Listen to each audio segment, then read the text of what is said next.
मेरी लिस्ट में सबसे पहला स्टॉक है ओएनजीसी लिमिटेड। तो ओएनजीसी ये एक पब्लिक सेक्टर नवरत्न कंपनी है जो India's largest crude oil and natural gas exploration company है, जो almost 55 to 60% of domestic production करती है। इंटरनेशनल मार्केट में क्रूड ऑयल का भाव बढ़ने के कारण ओएनजीसी को बहुत फायदा हो रहा है। अगर मैं आपको सिंपल लॉजिक में समझाऊं, जब भी क्रूड ऑयल का दाम ये प्रति बैरल $1 से बढ़ता है, तभी ओएनजीसी के रेवेन्यूज जो है ये 2000 से 3000 करोड़ से बढ़ते हैं। तो आप ये समझ सकते हो कि इसे कितना प्रॉफिट हो रहा है। अगस्त 2021 में क्रूड ऑयल का दाम ये $65 था, जो अभी $100 के पार चला गया है। तो ओएनजीसी ये बहुत बड़ा हाथी है और इसकी प्रॉफिटेबिलिटी ये दिन भर दिन बढ़ती जा रही है। आप इसके रीसेंट क्वार्टरली नंबर्स भी देख सकते हो, इसमें हमें अच्छी ग्रोथ देखने मिल रही है। स्लोली एंड स्टेडीली ये रिड्यूस करती जा रही है एंड रिजर्व्स ये कंपनी बढ़ाते जा रही है। तो ऑब्वियसली कंपनी को जब भी प्रॉफिट हो रहा है, कंपनी अपनी डेट रिड्यूस कर रही है एंड रिजर्व्स में भी पैसा बढ़ाते जा रही है। सो दोस्तों, ओएनजीसी को आप जरूर अपनी वॉच लिस्ट में रखिए। ये one of the biggest beneficiary है इस क्रूड ऑयल स्पाइक का। इसके अलावा आप अदर ऑयल मार्केटिंग कंपनीज पर भी नजर रख सकते हो, जैसे कि BPCL, HPCL and Reliance industries है।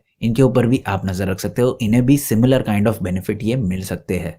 वीडियो में आगे बढ़ते हुए दोस्तों, अगर आपको इस वीडियो में बताई गई इन्फॉर्मेशन ये काम की लगती है तो इस वीडियो को आप लाइक जरूर कीजिए, ताकि यूट्यूब मेरा ये वीडियो ज्यादा से ज्यादा लोगों तक पहुंचा सके।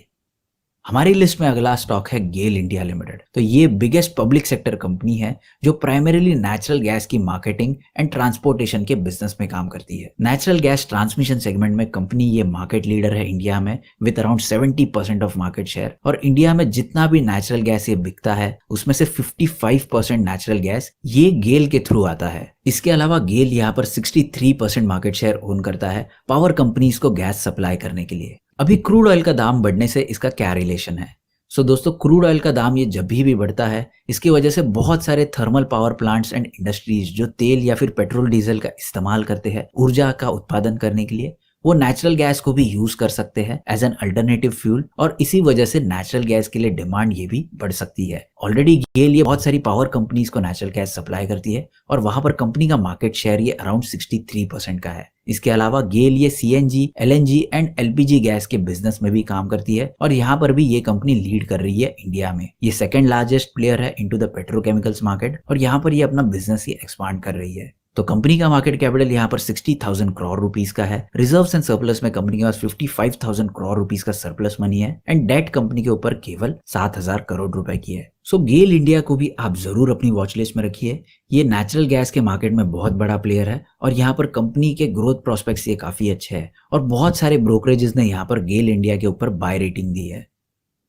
हमारी लिस्ट में अगला स्टॉक है इन्फोसिस लिमिटेड। इन्फोसिस ये इंडिया की second largest IT giant company है जो business consulting, migration to cloud technology, business transformation, cyber security etcetera में सर्विसेज प्रोवाइड करती है। अभी आईटी कंपनीज का तो कुछ ताल्लुक नहीं है क्रूड ऑयल से, तो इनका बिजनेस ये अनअफेक्टेड रहेगा, क्रूड ऑयल की प्राइस चाहे ऊपर जाए या फिर नीचे। लेकिन अगर आप यहाँ पर ब्रॉडर माइंड से सोचते हो तो इंडिया ये around 80% of crude oil import करता है यूएस डॉलर्स में, जो कि हमारे बजट का एक बहुत बड़ा हिस्सा हो जाता है। तो ऑब्वियसली इंडिया को ज्यादा रुपए खर्च करने पड़ेंगे अपनी तिजोरी में से डॉलर्स में क्रूड ऑयल को खरीदने के लिए, और इसी के चक्कर में इंडियन रूपी ये डॉलर के अगेंस्ट वीक हो सकता है। डॉलर का मजबूत होना ये आईटी कंपनीज के लिए काफी बेनिफिशियल होता है, क्योंकि इनका मेजर बिजनेस ये यूएस मार्केट में है और जो भी कंपनीज अपनी सर्विसेज या प्रोडक्ट्स ये एक्सपोर्ट करती है, उनके लिए डॉलर का मजबूत होना ये फायदेमंद होता है। तो आप कोई भी आईटी कंपनी देख लो, टीसीएस, एचसीएल टेक्नोलॉजी या फिर टेक महिंद्रा, ये सारी कंपनीज के लिए डॉलर का मजबूत होना ये काफी ज्यादा बेनिफिशियल है, क्योंकि इनका मेजर मार्केट ये यूएसए, यूके एंड ऑस्ट्रेलिया ऐसी बड़ी कंट्रीज में है। यही लॉजिक सभी आईटी कंपनीज के लिए अप्लाई होता है और जो भी कंपनीज एक्सपोर्ट करती है उनके लिए भी सेम लॉजिक अप्लाई होता है।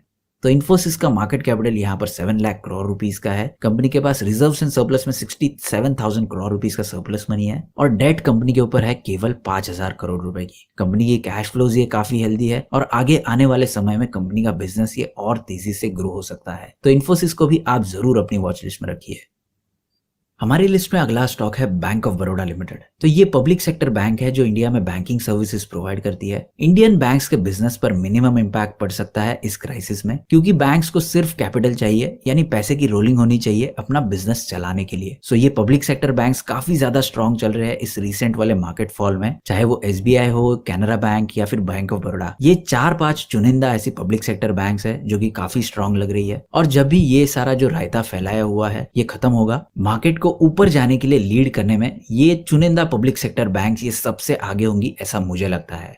कंपनी का मार्केट कैपिटल यहाँ पर 55,000 करोड़ रुपीस का है एंड रिजर्व्स एंड सरप्लस में कंपनी के पास 81,000 करोड़ रुपीस है। डेट कंपनी के ऊपर 10 लाख करोड़ रुपए की है, क्योंकि ये कंपनी लैंडिंग के बिजनेस में है तो यहाँ पर कंपनी के ऊपर डेट है एंड कैश फ्लोज भी यहाँ पर कंपनी के पास है 1,28,000 करोड़ रुपए के। सो दोस्तों, इन चुनिंदा पब्लिक सेक्टर बैंक्स के ऊपर भी आप नजर रखिए, ये काफी स्ट्रॉन्ग चल रही है। इन